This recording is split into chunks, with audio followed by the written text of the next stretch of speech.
Hi hello ನಮಸ್ಕಾರ ಎಲ್ರಿಗೂ. ಇವತ್ತು ನಾನು ಬೆಂಗಳೂರಿನಲ್ಲಿರೋ ಮಿನಿ ಮಂತ್ರಾಲಯಕ್ಕೆ ನಮ್ಮ BMTC ಬಸ್ಸಲ್ಲಿ ಹೇಗೆ ಹೋಗೋದು ಅಂತ ತಿಳಿಸ್ಕೊಡ್ತೀನಿ. ಫಸ್ಟ್ ನಾನು ಎಲೆಕ್ಟ್ರಾನಿಕ್ ಸಿಟಿಯಿಂದ ಮೆಜೆಸ್ಟಿಕ್ಗೆ ಟಿಕೆಟ್ ತೊಗೊಂಡೆ. ಅಲ್ಲಿಂದ ಒಂದು 45 ಮಿನಿಟ್ಸಲ್ಲಿ ಮೆಜೆಸ್ಟಿಕ್ ತಲುಪಿದೆ. ನಂತರ ಮೆಜೆಸ್ಟಿಕ್ಕಿಂದ ಮಾಗಡಿ ರಸ್ತೆ ಬಸ್ ಹತ್ತಿ ಕಡಬಗೆರೆ ಕ್ರಾಸ್ ಟಿಕೆಟ್ ತೊಗೊಂಡೆ. ನಂತರ ಅಲ್ಲಿಂದ ಇಳಿದು ಆಟೋ ಮಾಡ್ಕೊಂಡು ಹೋದೆ. ಆಟೋಗೆ 40 ರೂಪೀಸ್ ಚಾರ್ಜಸ್ ತೊಗೊಂಡ್ರು. ಆ್ಯಕ್ಚುಲಿ ನಾನು ತುಂಬ ದಿನದಿಂದ ಪ್ಲ್ಯಾನ್ ಮಾಡ್ಕೊಂಡಿರೋದು ಹೊನ್ನವ ಮಂತ್ರಾಲಯ ರಾಘವೇಂದ್ರ ಟೆಂಪಲ್ಗೆ ಹೋಗೋಣ ಅಂತ.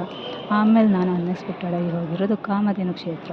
ಬಟ್ ನನ್ನ ಮನಸ್ಸಿಗೆ ತುಂಬ ಖುಷಿಯಾಯಿತು. ಎಲ್ಲಾದ್ರೂ ನಾನು ರಾಯರ ಟೆಂಪಲ್ಗೆ ಹೋಗಬೇಕಂತ ತುಂಬ ದಿನದಿಂದ ಅಂದ್ಕೊಂಡಿದ್ದೆ. ರಾಯರು ನನ್ನ ಇಲ್ಲಿ ಕರೆಸ್ಕೊಂಡ್ರು. ಅವತ್ತಿನ ದಿನ ರಾಯರ ವಿಶೇಷ ದಿನವೂ ಆಗಿತ್ತು. ಅಲ್ಲಿ ಪೂಜೆ ಎಲ್ಲ ಮುಗಿಸ್ಕೊಂಡು ಪ್ರಸಾದ ಎಲ್ಲ ತಿನ್ಕೊಂಡು ಅಲ್ಲಿಂದ ರಿಟರ್ನ್ ಆಗಬೇಕಿದ್ರೆ ದಕ್ಷಿಣ ಶಿರಡಿ ಶ್ರೀ ಸಾಯಿ ಮಂದಿರನೂ ಸಿಕ್ತು. ಅಲ್ಲಿಂದ ಬಾಬಾರವರ ದರ್ಶನವೂ ಆಯಿತು. ಅವತ್ತು ತುಂಬ ಮನಸ್ಸಿಗೆ ನೆಮ್ಮದಿ ಮತ್ತು ಖುಷಿನೂ ಅನಿಸ್ತು.